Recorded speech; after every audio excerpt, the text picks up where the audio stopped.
കാസർഗോഡ് ജില്ലയിൽ ഈ മഴക്കാലത്ത് തീരദേശവാസികൾ നേരിട്ടത് വലിയ ദുരന്തം. സാധാരണയിൽ കൂടുതൽ കടലാക്രമണം രൂക്ഷമായപ്പോൾ തീരവും വീടും റോഡുകളുമെല്ലാം കടലെടുത്തു. തീരസംരക്ഷണത്തിന് സമഗ്രമായ പദ്ധതി വേണമെന്നാണ് ആവശ്യമുയർന്നത്. കാസർഗോഡ് തൃക്കരിപ്പൂർ മുതൽ മഞ്ചേശ്വരം വരെ 80 കിലോമീറ്ററോളം വരുന്ന തീരദേശമാണുള്ളത്. ഇത്തവണ കാലവർഷത്തിൽ കടൽക്ഷോഭം രൂക്ഷമായതോടെ തീരത്തെ ജനങ്ങൾ ആശങ്കയോടെയാണ് കഴിഞ്ഞത്.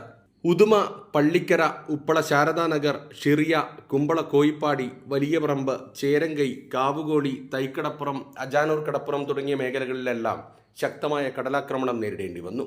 വീടുകളും റോഡും തകർന്നു, തെങ്ങുകൾ കടപുഴകി. കടലോരത്ത് കഴിയുന്ന മനുഷ്യർ ആശങ്കയോടെയാണ് ദിവസങ്ങൾ തള്ളി നീക്കിയത്. 80 കിലോമീറ്റർ ദൂരമുള്ള ജില്ലയിലെ തീരപ്രദേശത്ത് 20 കിലോമീറ്റർ മാത്രമാണ് കടൽ ഭിത്തിയുള്ളത്.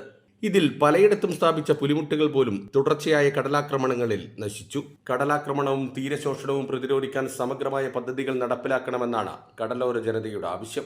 ഈ പ്രദേശത്തുള്ളവർക്ക് അനുഭവപ്പെടുന്നതാണ് ഈ കടൽക്ഷോഭം. ഇത് ഇന്നും ഇന്നലെയൊന്നും തുടങ്ങിയതല്ല. ശരിക്കും പറഞ്ഞാൽ 400 മീറ്ററോളം അങ്ങോട്ടുണ്ടായ കടലാണ്. അതിപ്പോൾ വർഷാവർഷം ഇങ്ങനെ കടന്ന് ഈ രീതിയിലേക്ക് എത്തിക്കൊണ്ടിരിക്കുകയാണ്.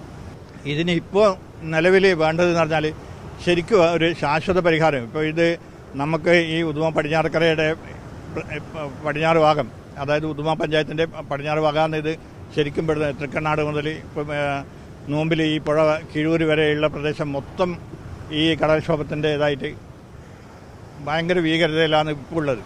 ശരിക്കും പറഞ്ഞാൽ ഒരു 4-5 വർഷത്തിന് ശേഷമാണ് ഇത്രയും ഭീകരമായിട്ടുള്ള ഒരു അവസ്ഥ വന്നുകൊണ്ട്. കടൽക്ഷോഭവും അപകടങ്ങളും സംഭവിക്കുമ്പോൾ മാത്രം നടപ്പിലാക്കുന്ന താൽക്കാലിക പദ്ധതികൾ കൊണ്ട് പ്രശ്നത്തിന് പരിഹാരമാവില്ല. സുരക്ഷിത കടൽഭിത്തി നിർമ്മിക്കണമെന്നാണ് ജനങ്ങളുടെ ആവശ്യം.